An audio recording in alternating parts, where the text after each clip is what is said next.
So question number 38. From the following balance sheet of Som Limited as on 31st March 2023 and 2022 prepare a cash flow statement. देखो share capital and reserve and surplus दिया है और उसके बाद long term borrowings है, फिर non current assets and current assets. ठीक है, उसके बाद देखो share capital reserve and surplus long term borrowing, इसके बाद एडिशनल दो इंफॉर्मेशन है। ठीक है, अब उसके बाद देखो हमने बनाना है cash flow statement, cash flow from operating activities. हम स्टार्ट करेंगे नेट प्रॉफिट बिफोर टैक्स, फिर हम कैलकुलेशन करेंगे नेट प्रॉफिट बिफोर टैक्स का वर्किंग नोट नंबर 1 में। तो प्रॉफिट एंड लॉस का हम बैलेंस करेंट ईयर का देखें तो हमारे पास है 25,000 और प्रीवियस ईयर का देखें तो 1,25,000। इस तरीके से देखा जाए तो हमें 1 लाख का लॉस है। ठीक है, सरप्लस नहीं है, वो लॉस है।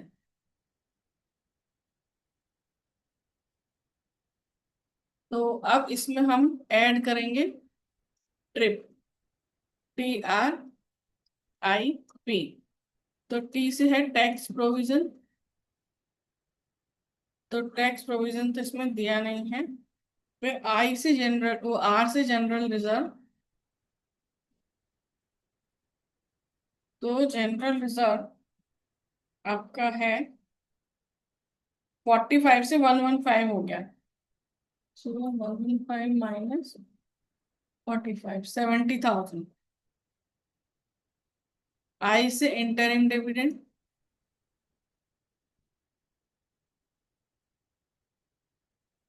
इंटरिम डिविडेंड दिया हुआ है 24,000। ठीक है, फिर है प्रपोज डिविडेंड।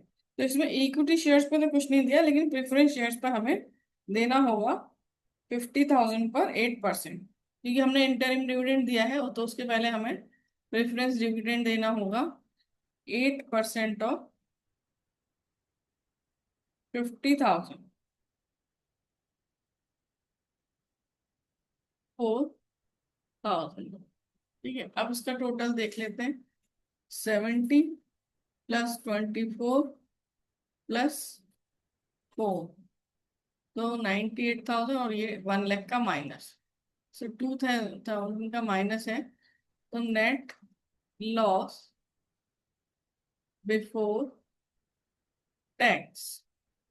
ठीक है, इसको अभी कंप्लीट करते हैं।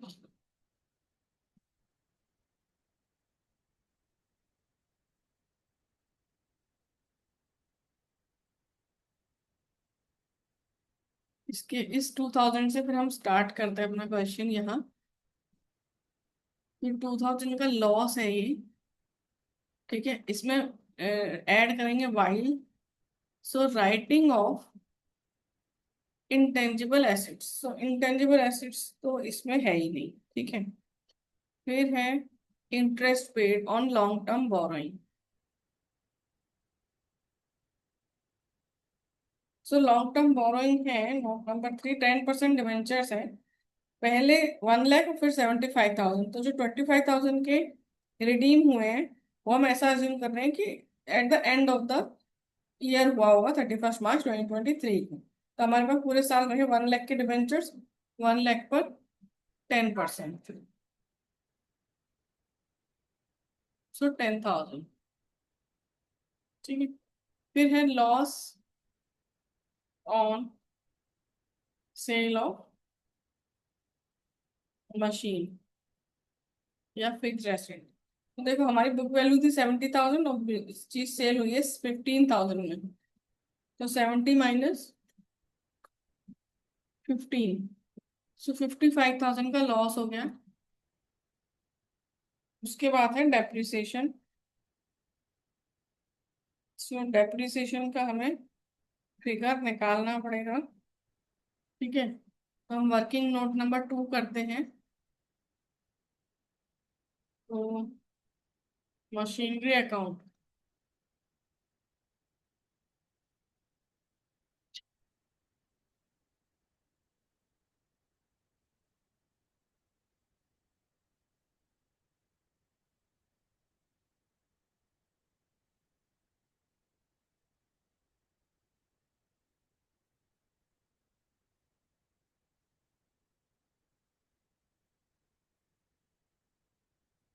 अब आप देखो तो हम इसका लिखेंगे to balance brought down 3 lakh by balance carried down 4,50,000। तो जो मशीन हमारी सेल हुई है उसका आएगा बाय बैंक 15,000, और वो लॉस पर हुई है तो loss on sale of machinery 55,000।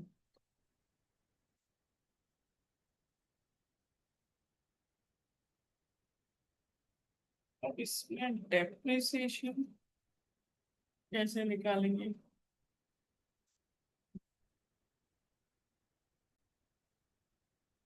हमने डेप्रिसिएशन से रिलेटेड कुछ नहीं दिया है, तो हम डेप्रिसिएशन नहीं कर रहे हैं। ठीक है, तो इसका बैलेंसिंग फिगर आ जाएगा। देखो 450 प्लस 55 प्लस 15, 5,20,000, 5,20,000 और -3 लाख। सो 2,20,000 टू बैंक मतलब हमने जो मशीन परचेज की है वो है।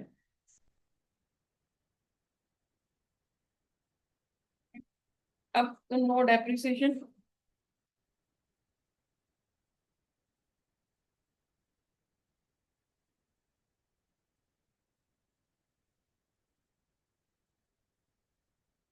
तो 55 प्लस 10 -2, 63,000।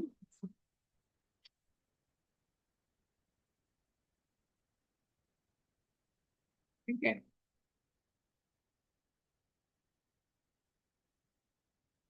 ये आ जाएगा हमारा ऑपरेटिंग प्रॉफिट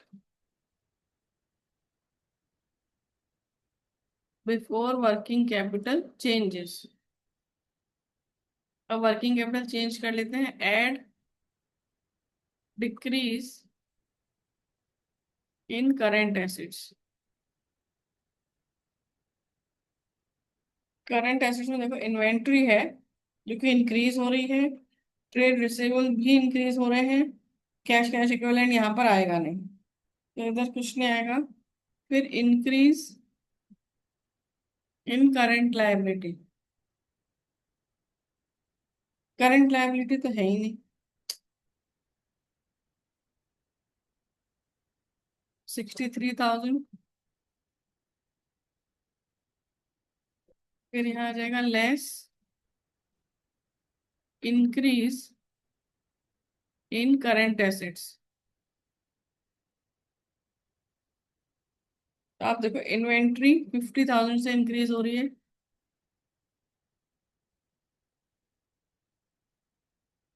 और ट्रेड रिसीवेबल्स भी 50,000 से इंक्रीज हो रहे हैं।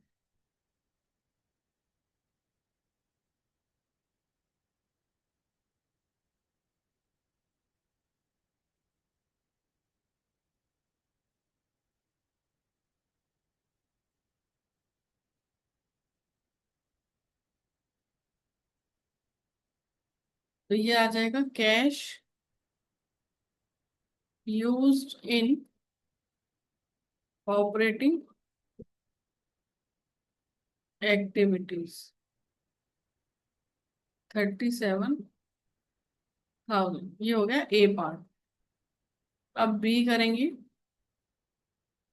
Cash flow from investing activities.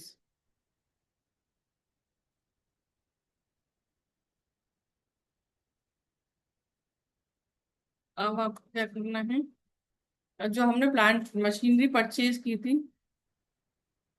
Machinery purchase जो हमने यहाँ पे प्लांट एंड मशीनरी का अकाउंट बना था 2,20,000। Machinery sold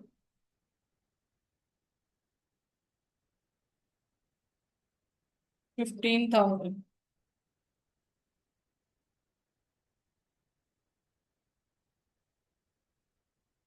So 2,05,000 cash used in investing activities, ये हो गया बी पार्ट। अब करेंगे C, cash flow from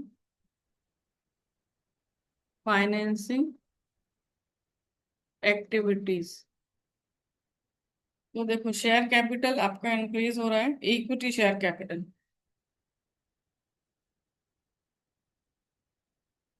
issue of equity share capital 2 lakh से 5 लाख हो रहा है, तो 3 लाख इंक्रीज हो रहा है। प्रीफरेंस शेयर कैपिटल आपका 50 से 75 हो रहा है, यानी 25,000।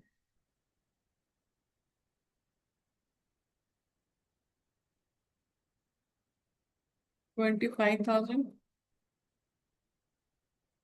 फिर लॉन्ग टर्म बोरोइंग्स है, वो 1 लाख से 75,000 हो रहे हैं। सो रिडेम्पशन और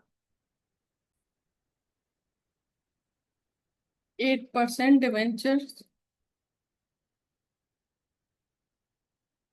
25,000।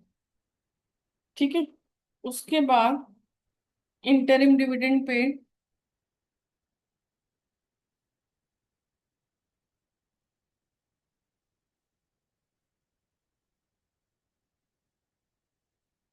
24,000।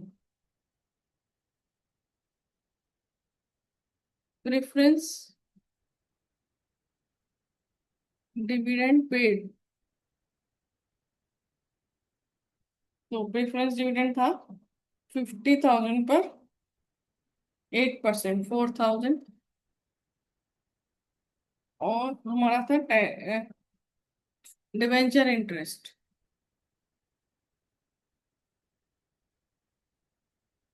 पेड, तो वो हमने 1 लाख पर 10%, 10,000। यस, 10,000। देखिए क्या आता है। सो 3 लाख